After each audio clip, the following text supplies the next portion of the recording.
We're going to use the SUMIF to be able to add certain, I don't know, costs or revenues or any type of values to be able to represent a certain criteria in terms, for example, country. So I want to know the revenue by country. I want to know the cost by country within a certain year or in general.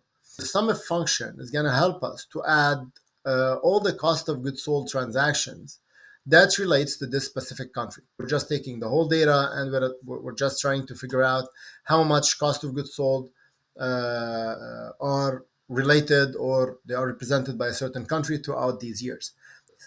So let's use the SUMIF.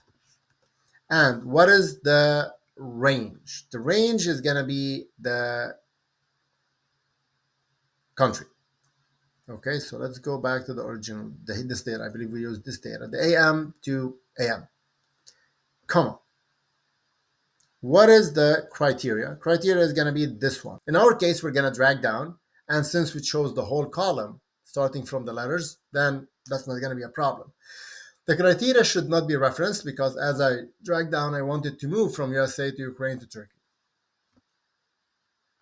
Sum range, this is going to be the sum for cost of goods sold. So I'm going to go back, and again, I'm going to choose all the column. As simple as that. Remember, cost of goods sold, the header is not a value, so it won't be added. And I just close the parentheses. Okay, so we can drag it down, and again, Control 1, we can make it